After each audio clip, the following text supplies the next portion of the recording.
Chairman PTI की दरखास्त पर नैब तरामीम कलअदम करार दे दी।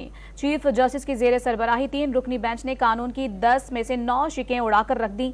सुप्रीम कोर्ट ने नैब तरामीम के तहत बंद की गई तमाम तहकीकात और इंक्वायरियां बहाल करके केसेस 1 हफ्ते में मुकर्रर करने का हुक्म दे दिया है। फैसले में नैब तरामीम की रोशनी में किए गए एहतसाब अदालतों के फैसले भी कलअदम करार दे दिए गए। फैसले से अवामी अहदों पर बैठे तमाम अफराद के मुकदमात बहाल हो गए। फैसले में कहा गया कि नैब तरामीम से मफाद आमा के आइन में दर्ज हुकूक मुतासिर हुए।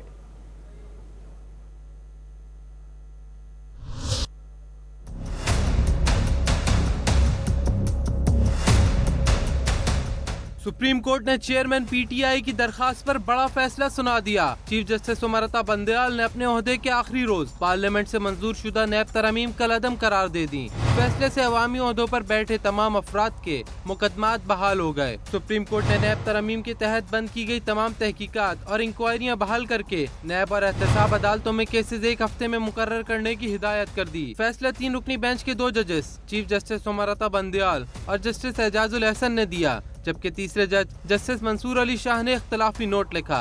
अदालत ने नैब तरामीम की 10 में से 1 शिक बाकी रखते हुए 9 शिकों को आइन के मनाफी करार देते हुए उड़ा दिया। अदालत ने सर्विसेज ऑफ पाकिस्तान से मुताल्लिक नैब की शिक बरकरार रखी। 50 करोड़ रुपए की हद तक रेफरेंस नैब दायरा कार से खारिज करने की शिक खत्म कर दी गई। मुकदमा साबित करने का बोझ नैब पर डालने की शिक भी कलअदम करार दे दी गई। सुप्रीम कोर्ट ने बेनामी की तारीफ से मुताल्लिक तरमीम भी कलअदम करार दे दी। आमदन से ज़ायद असासों की तारीफ तब्दील करने की शिक भी खत्म कर दी गई। प्ली बार्गन से मुताल्लिक की गई नैब तरमीम भी कलअदम करार दे दी गई। अदालतों में नैब तरमीम की रोशनी में एहतसाब अदालतों के अहकामात भी कलअदम करार दे दिए गए। फैसले में कहा गया, नैब तरमीम से मफाद आमा के आइन में दर्ज हुकूक मुतासिर हुए। गुज़िश्ता बरस 26 जून को चेयरमैन पीटीआई ने नैब तरमीम चैलेंज की थी, जिस पर सुप्रीम कोर्ट ने 53 समातें करते हुए 5 सितंबर को फैसला महफूज किया था।